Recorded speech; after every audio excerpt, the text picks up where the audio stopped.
Namaste. I'm Reverend Wendy Craig-Purcell here at the Unity Center in beautiful San Diego. Thank you so much for subscribing to this channel. Please make sure that you like the video you've just watched and consider making a contribution on our app or on our website. It's really easy to do, and thank you in advance for that support. It does make a difference. So we're going to take a look today at God. Next Sunday, we'll be taking a look at what we believe in unity about ourselves, about men and women. Then we'll take a look at the power of the mind or of consciousness, and we'll wrap up with taking a look at what do we practice and what is our vision. One of the people that greatly influenced my love of unity and my ability to put some of my own thoughts better into words is the late Unity minister, Eric Butterworth. I know many of you in this room are familiar with him. He was considered to be the Emerson of unity and the Emerson of New Thought. Perhaps best known was his book, Discover the Power Within You. In fact, it was that book that the late Maya Angelou read and was really moved by. And in her reading and understanding what Eric wrote about discovering the power within you, she shared that with Oprah Winfrey, and that was Oprah's introduction to unity.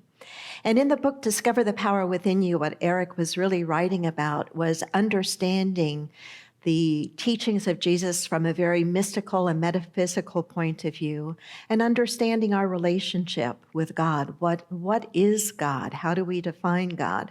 How do we experience God? You know, if you ask the average person, do they believe in God? The answer still, the majority today, is that yes, people say they believe in God. Now, the numbers seem to be going down a little bit. A number of years ago, the average was in the high 90s, and when I checked most recently, it's kind of dipped into the middle 80s, but it also depends, 8%. It also depends upon whether how the question is phrased. Do you believe in God? Do you believe in a higher power? When the question is asked, do you believe in a higher power, the percentage is higher. And I think that in itself is very revealing, isn't it? I think what it's suggesting is that for many of us, we do have some baggage around this word God. And I think the church is largely to blame for that. And yet, if you ask the average person what God has to do with his or her everyday life, they might really struggle to answer that question. If you ask the average person, how do they define God, or how do they define a higher power, they might also struggle with that as well. It's interesting to me that in many ways, a professed atheist may very well have done more thinking about the concept of God than the average person who says they believe in God, right? I remember years ago sitting on an airplane, and the passenger next to me, you know how you get into light conversation, and the question often is either about where are you traveling to or from, or what do you do? And I never liked answering that question because people get weird when I say I'm a minister, and I get this whole, litany of why they don't go to church or what they believe or what they don't believe, or people just get weird about it. But I remember one conversation where the person said, well, I don't believe in God. And I found myself saying in response to that, tell me about the God you don't believe in. And when they answered that question, we had the most interesting conversation because I could say to them, I don't believe in that God either. I don't believe in that God either. Most people have a very primitive concept of God. Many people have this concept of God that is more like a distant paternal figure, that sometimes is loving and sometimes is not, sometimes is judgmental, sometimes is not, sometimes answers prayer, sometimes does not. And then we have the artists of the Renaissance. We have Michelangelo and the Sistine Chapel and this beautiful but ridiculous depiction of God and man trying to connect. No wonder why we're so confused, right? Right? Is it any wonder why we're so confused? Charles Fillmore, the co-founder of Unity, said the starting point in spiritual realization is a right understanding of that one designated as the Almighty. Let me repeat that. The starting point in spiritual realization is a right understanding of that one designated as the Almighty. So for many people, our spiritual path really has to begin with the clearing up of our concept of God. Ellen Davenport, who wrote the book 5 Unity Principles, talked about how we need a grown-up God, meaning we need to elevate, we need to really think through as adults, as mature, rational thinking beings, what it is that we mean when we use this term God. The progressive theologian Paul Tillich wrote in The Shaking of the Foundations, the name of this infinite and inexhaustible depth and ground of all being is God. Ground of all being is God. That depth is what the word God means, he says. And if that word has not much meaning for you, the God word, if that word has not much meaning for you, translate it and speak of the depths of your life, of the source of your being, of your ultimate concern, of what you take seriously without reservation. Perhaps in order to do so, you must forget everything traditional that you have learned about God. Perhaps even the very word itself. For if you know that God means depth, you know much about him. It's like the Eckhart Tolle quote I read earlier, that if the word stands in your way of the experience of this ineffable, then drop the word, but don't drop what the word is trying to point to. To me, God is the indwelling divine presence within all of us. The indwelling divine presence within all of us. God is the force of good surrounding us. God is the evolutionary impulse of the universe, and God is a principle by which to live.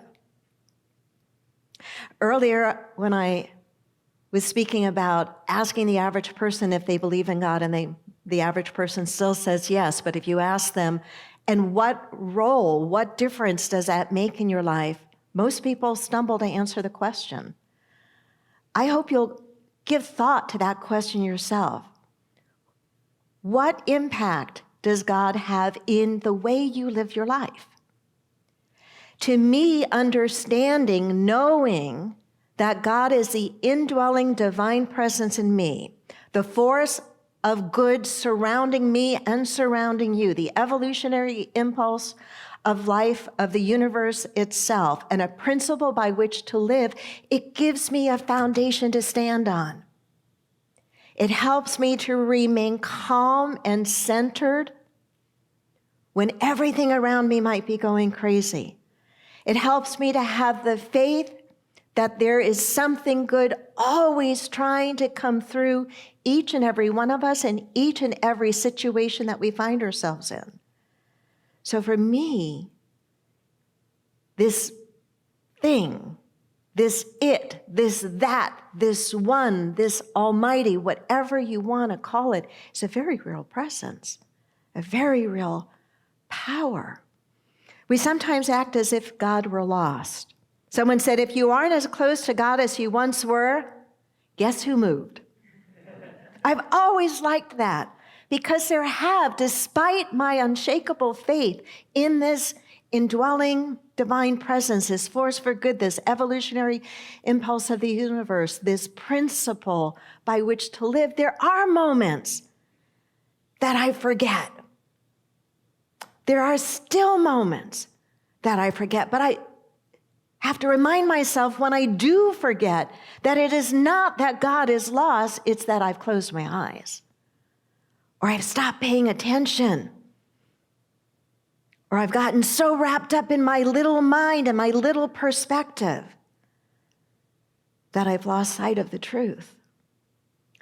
Eric Butterworth wrote, "But when you come to yourself, when you wake up, when you suddenly come alive to the within of you," I like that. When you suddenly come alive to the within of you, the depths of you, then God is very real to you.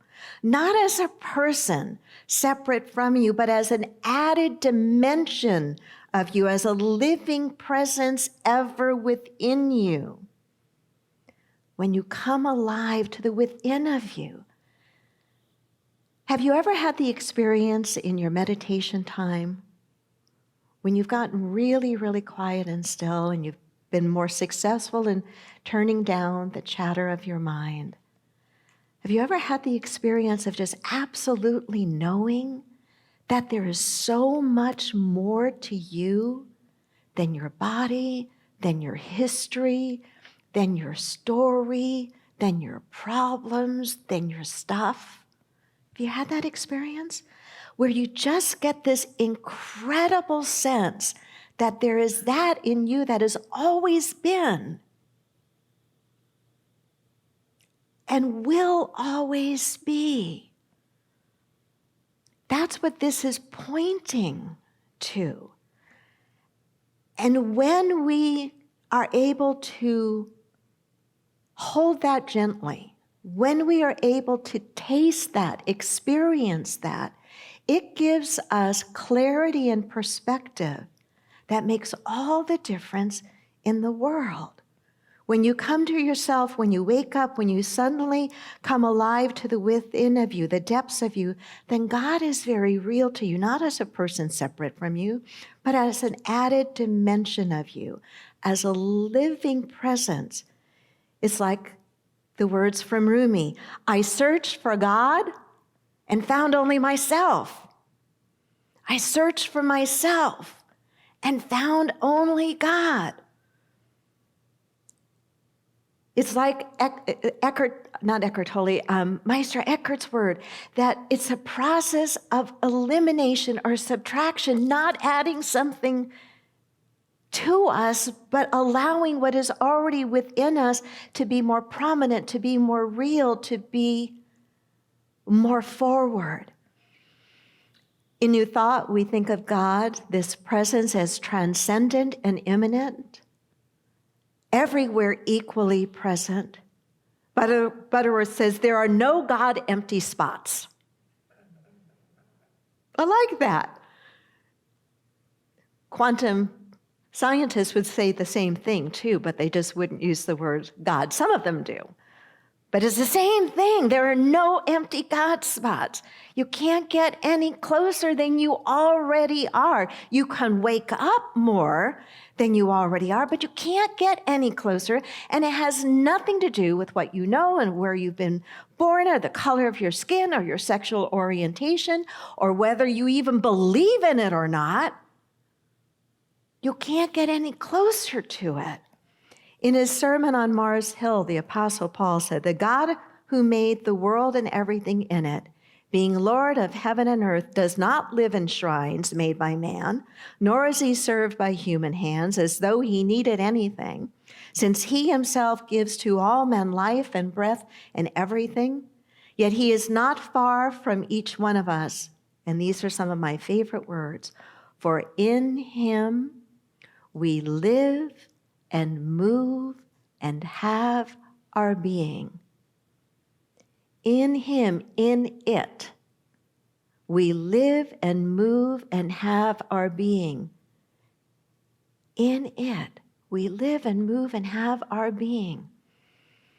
An indwelling divine presence a force for good, surrounding you, upholding you, in between you and me. An evolutionary impulse of the universe, meaning forever progressive, onward, upward. A principle by which we can live. We're told, be still and know that I am God. It's like I spoke a moment ago when I asked you, have you ever had that experience in meditation when you've been so quiet and so still that you touched that presence and maybe you didn't have words for it? It doesn't only happen in meditation. It can certainly happen there. You may have experienced that out in the beauty of nature where all of a sudden you just felt something that you can't quite put words to. Nod your head if you know what I'm talking about. It changes you, doesn't it? It changes you.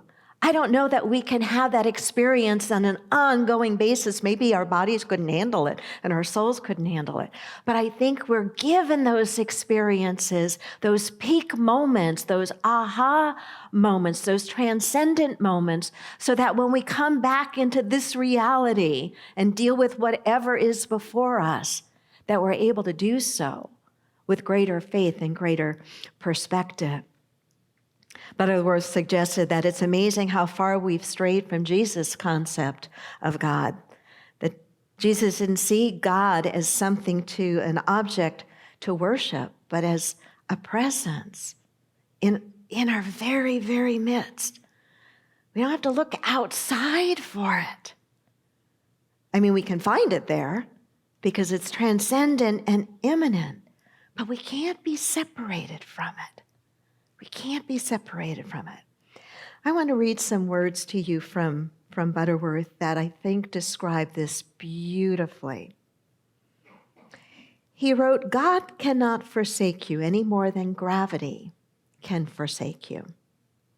As an expression of God, you are God expressing himself as you. That's pretty powerful. God expressing himself, herself, itself as you. You are the presence of God at the point of where you are. You are the presence of God at the point of where you are. You are an individualized part, but the whole is always in the part. Thus, God is within you. I like this. However, God is not in you in the same sense that a raisin is in a bun. Isn't that great? God is not in you in the same sense that a raisin is in a bun. That is not unity. God is in you as the ocean is in a wave. The wave is nothing more nor less than the ocean expressing as wave. To me, those are some of the most perfect words to describe this. God is in you as an ocean is in the wave. The wave is nothing more nor less than the ocean expressing as wave. True of each and every wave on each and every ocean and sea. True of each and every individual person. Regardless of what they look like, regardless of their orientation, the same. He says, dwell much on the idea of your unity with God. Remember, God is in you as the ocean is in the wave. There is no possible way in which the wave can be separated from the ocean, and there's no way in which you can be separated from God. Because you are the activity of God in manifestation, there is no place in all the world where you can get closer to God than where you are right now. You may become more aware of God, but you can never change this closeness, which is the presence of God within you. You don't have to earn it. No matter what your church upbringing may have told you, you don't have to earn it. You can't earn it. It's there by the grace of your incarnation. It's who and what you are. I've shared with you the way I try to put words to this ineffable. I hope you will look for your own words. And if the word God, the G word, bothers you, throw it out. But don't throw out what it's pointing to. To me, that indwelling divine presence in me and in you. That force for good surrounding me and you. The evolutionary impulse for growth and possibility present in the universe. And a principle by which you can live your life with faith and confidence. Namaste.